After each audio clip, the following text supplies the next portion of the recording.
I've only been in football 5 years. I came in at 21. And when you're 21, you're supposed to be a man, you know? And I've lived for 21 years trying to scrape through life. And when, you know, I used to open pray to be a footballer. Not in the first division, maybe not. Maybe in the fourth division. But when I got the chance, and like now, I mean, I never overlook it, that fact. And that's why I can relate to the crowd. I know what they're going through, because it was only 5 years ago when I was stood on them terraces with them. I know what they expect, I know what I expected, so I know what to give them when I'm out there. And it doesn't always have to be the bad things. It doesn't have to always be, you know, the elbow off the ball or the bad tackle. It can be in relation to having a giggle with them. You know, being a character. I think most of the hard men in football have been characters as well. And a lot of the good players, i.e. Paul Gascoigne is a great character for football, you know?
From the antics of Gaza to the archetypal hard man, Tommy Smith of Liverpool, surprisingly capped only once by England. Tommy Smith, I would put him in the class of the minute he got off the coach and walked in the changing room, I think people would go for cover. I mean, he was one of these sort of the big ugly man, you know, the big ferocious looking bloke that, you know, if someone said to you that he breathed fire, you'd believe him. You know, he had legs like tree trunk sort of thing, you know, massive legs. He had big, thick set body, you know. And, you know, I mean, if you had him on your side, I'm sure he could inspire anybody. And he did, you know. I mean, I've seen him at Liverpool in the Players' Lounge. Even now, he still looks a beast of a man. But, you know, it'd have been nice to have a battle against him. Tommy Smith was a youngster, fresh into the team, when Liverpool's reign of success was gathering pace under Bill Shankly in 1965.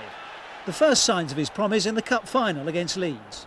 Smith, what a fine young player he is. This is his first season at the big time.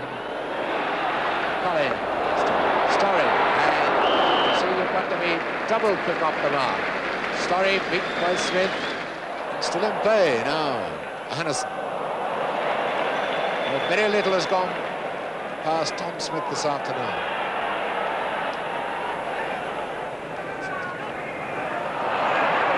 And Storey easily beaten by Smith. Smith been an outstanding player, I would say, in today's match.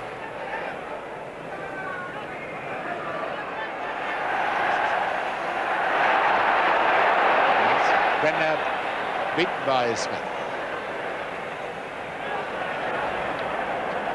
So, a telling part in Liverpool's success that day, just the start for a firm Anfield favourite. Great character, Tommy. Marvellous boy. You know, his bark far worse than his bite. But the Anfield Iron was his nickname from the Kop, and he was hard, Tommy. But fair. I always thought fair. Problem was he would always talk to referees and linesmen, and get more trouble with his tongue really than with his tackling. But he was also a very talented player, Tommy. You could win the ball, great winner of the ball, obviously.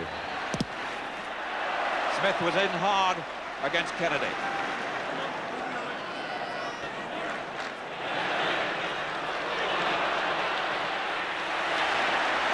by Smith, who's so powerful in those tackles. Smith misjudged it. This wind is a little bit awkward, but he played his way out of trouble with all the experience that he possesses after 12 senior years with Liverpool. Looking at that famous profile, I'm reminded of a player's words and opponent's words when he said, Tommy Smith doesn't look as if he was born, he looks as if he was quarried. He's certainly a hard man. Beautiful ball to Smith. He didn't have to move to get it. Ball to Smith. Highway, Liverpool showing their party pieces. He wasn't offside. Smith. Yes! King in second. And Newcastle were undressed. They were absolutely stripped naked.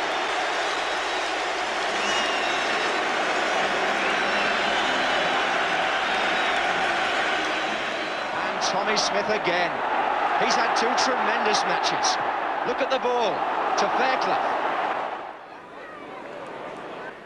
And Smith read it so well. Ball for Toshak, who let it go. Fairclough. But it all started from Tommy Smith's reading of Brian Flynn's intentions. Built up the move on the right, and then John Toshak had the nous to let it go, and there was David Fairclough for his second goal of the match. Dobson.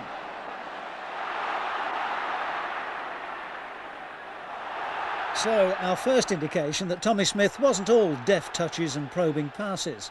Clive the Book Thomas did have cause to enter Smith's name in his autograph book on the odd occasion. This particular instance, it seems more than justified, despite the protests. And once again, you don't make 467 appearances for Liverpool without being able to take a few out when the situation demands. Tommy Smith's tackle, the quite rightly gets the booking.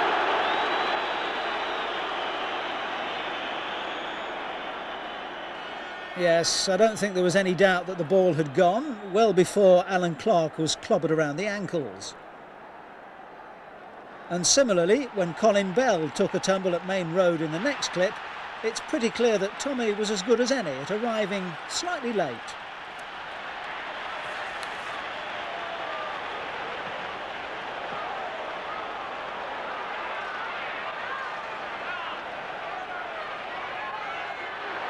And if there was any pushing and shoving to be done, Tommy was happy to be in the thick of it. And he did a mean routine with the finger pointing as well. By the way, have you spotted the referee? Yep, it's old Clive the Book again. A coincidence though, surely. Amazing how those Merseyside derbies bring out the worst in people's characters, although I suspect a spot of retribution was being dished out here. Smith was powering his way out of defence. It was a good piece of play from him, and Buckley just brought him crashing down. Not often this mountain of a man is down like that.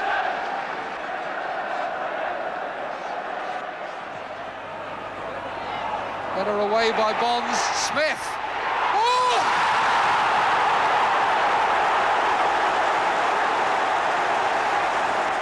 And who will forget his goal in Rome now? I was delighted that Tommy Smith scored in that cup final, because nobody deserves it any more than Tommy to score a goal in the European Cup final. And a marvellous header it was. Oh yes! And what a delighted scorer! It's Tommy Smith!